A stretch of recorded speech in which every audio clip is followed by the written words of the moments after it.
video is a story about one of the wildest nights I ever had in Tokyo. And honestly, this story is pretty hard to believe, but I show you like everything's true.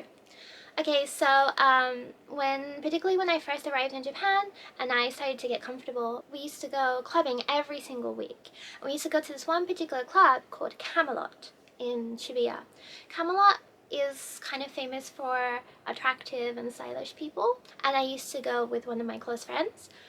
When you go drinking in Tokyo, usually you go to Shibuya, Shinjuku, or Roppongi.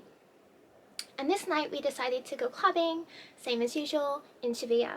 But before that, we decided to go drinking in Shinjuku. Shinjuku is a really fun place to drink for free, but it can also be a little bit dodgy, particularly in Kabukicho, which is where we were going.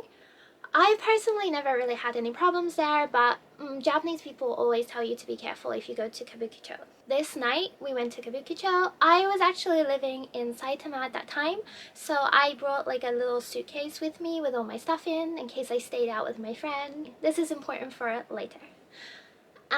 Usually we used to go to an izakaya and drink in a booth quite safely because we'd be together and it would be shut off. But this time we decided that we wanted to try going to a bar.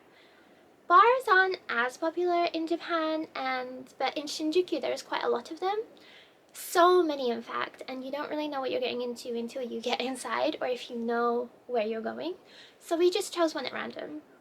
And on the way there, we saw a man with a monkey on his shoulder.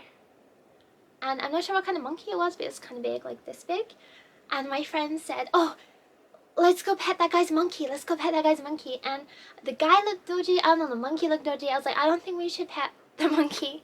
And she kind of got like sulky, like, why? You're so boring, we should pet the monkey, let's go pet the monkey. And I said, I don't know, I just got like a weird vibe. So we didn't pet the monkey. And then we went to a random bar. It was kind of semi-empty and we were just drinking together and talking and maybe chatting with the barman a little bit. And then about an hour later, a foreign guy stumbles into the bar clutching his neck and his ear, and there's blood running down his face, and he's like, "Please help me." He's like, "You won't believe this, but someone's monkey just bit me." And I said, like, I told you, we shouldn't pet the monkeys. If you see anyone, and you see a lot of people in Shinjuku with like weird pets, like meerkats and monkeys and stuff like that, just don't touch them. These people don't know what they're doing. And honestly, we really did dodge a bullet that night. So anyway, this was before we went to the club. So after we had done drinking and we almost witnessed a murder, we decided to go to the club.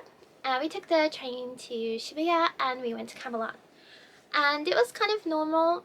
We were just drinking and having fun until pretty late, because usually we used to stay out until first train and just hang out at McDonald's for a little bit and wait till the train started running again.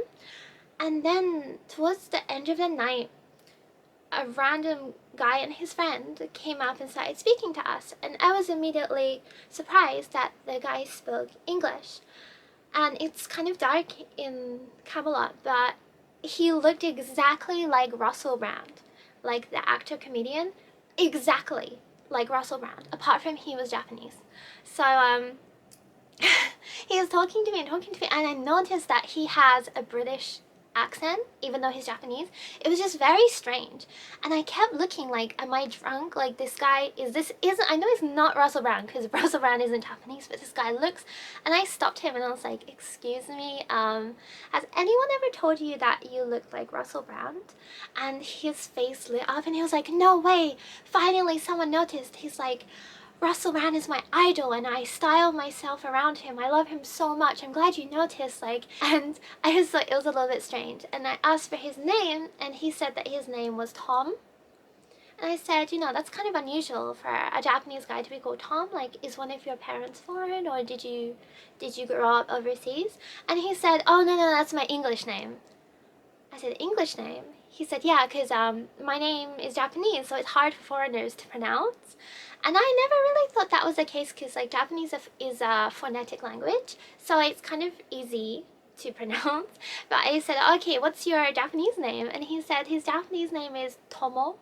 Like, that's not hard to pronounce at all. But okay, I could tell that like he really liked England and he wanted an English name, so I didn't really talk about it that much.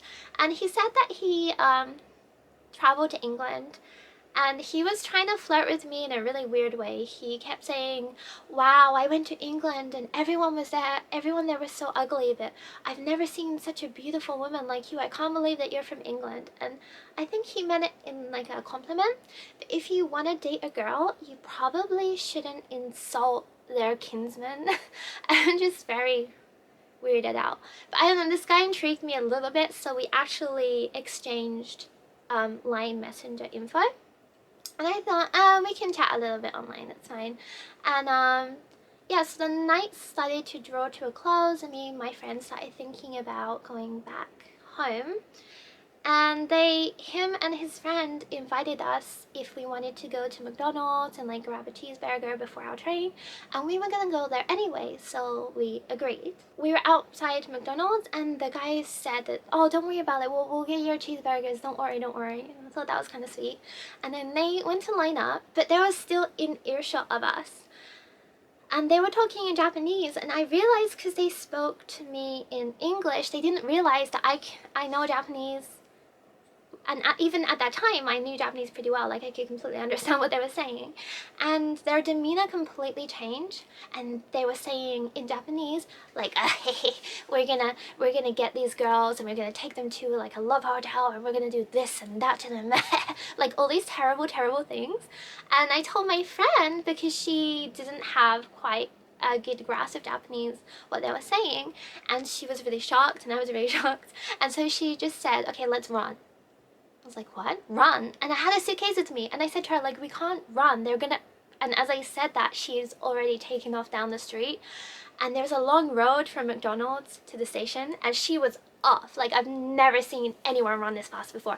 So I didn't know what else to do, so I started running too with my suitcase, and we're running like lightning, and my suitcase is flying behind me through the air. We're both pretty drunk at this point. And I managed to catch up with her, and I'm panting. I'm like, why are we running? They're not going to be chasing us. And I turned back and they were chasing us like really hard, shouting like, oi, come back.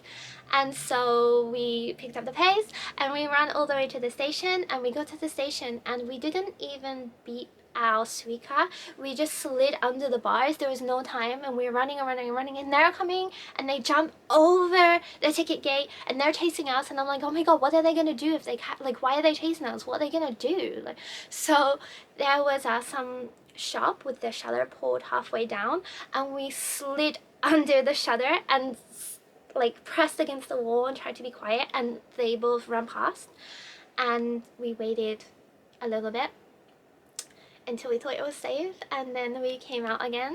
Like, I still think, why were they, like, I understand at first maybe they wondered why we were running, but they were aggressively chasing us. It was terrifying. My heart was thumping in my chest. I was sweating, and you know, they chased us for like a good 10 to 15 minutes. It was honestly terrifying.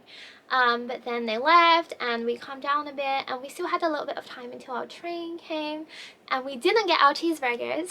So we decided to go for gyudon, like beef bowl, and I was so tired at this point, and I was still a little bit drunk, and we were sitting in the beef bowl place, and I'd half finished my food and I just like fell asleep in my bowl of beef bowl.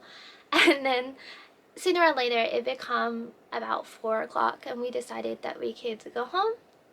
And yeah, so I took the train, and I still had my suitcase. I was still dressed like pretty extravagantly, and I was so tired. I think like emotionally tired. I was so frightened from before. It just took such a toll on me. I just fell asleep. And I remember it being dark when I fell asleep, and I woke up and it was like so bright, like afternoon bright, and the train staff were gingerly waking me up, like, すいません, お客様, すいません. And I woke up like completely, I didn't know what country I was, I didn't know who I was, and the poor train staff man is waking me up, and I didn't know where I was, and it turned out, I don't know if I took the train a couple of times, but I ended up in Tobu Dobutsuen, which is really far from where I was trying to get off, and honestly, it was so terrifying. I remember in this kind of like standing in this tiny gothic dress with my suitcase in the middle of completely nowhere, covered in rice because I forgot I fell asleep in my food, and it was just like the lowest point of my life. And so I waited for the train to go back, and I took the train back to Saitama, and I just went back to my share house, opened my door, and I remember just falling face first onto my bed and falling asleep. And the kind of sleep where you don't move and you don't dream, it's just like nothingness. And then I woke up because I heard just banging, like ba ba ba ba ba ba ba ba ba on my door. And I opened my door, and it was someone from my share house that had my friend's information. My friend didn't hear from me after I left because I just fell asleep on the train, and I guess she was really, really worried, so she contacted someone from my share house. And this very shy Japanese guy is like, "Are you okay? Um, your friend said that you didn't contact her. Are you okay?" And I was like covered in rice, still wearing that stupid dress, like half asleep, like, "Yeah, I'm fine." And I slammed the door and went back to bed. Oh yeah, and then I forgot. The next day, the guy mailed me online messenger. I completely forgot I even gave him my information. And he said, "Oh, hey, do you want to hang out in Harajuku today? I kind of wanted to go shopping." I, I responded and said, "I literally ran away from you. Why would you think that I would want to go to Harajuku with you? Also, I can understand Japanese and I know what you were saying." And he just didn't even respond. I think he was embarrassed. But yeah, not really a happy ending, but an interesting one. Many lessons were learned that night. One being, don't speak to like random people in the club when you're drunk. Second of all, don't go anywhere with people that you meet in a club. Thirdly, don't eat beef bowl when you're drunk because you're gonna get it all over yourself.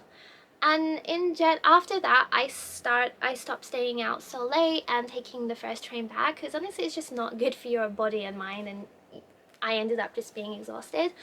But the most important point of this story is just don't pet someone's pet monkey, I think, is the takeaway from this. Anyways, let me know what you think about this story. It's kind of weird, I know. I have tons and tons of stories like this. Overall, it was a really good night, to be honest. It was a funny story. Back in the day, I used to just do things because it was funny. And now I look back on it, it was also kind of dangerous. But yeah, thank you for watching, and please subscribe.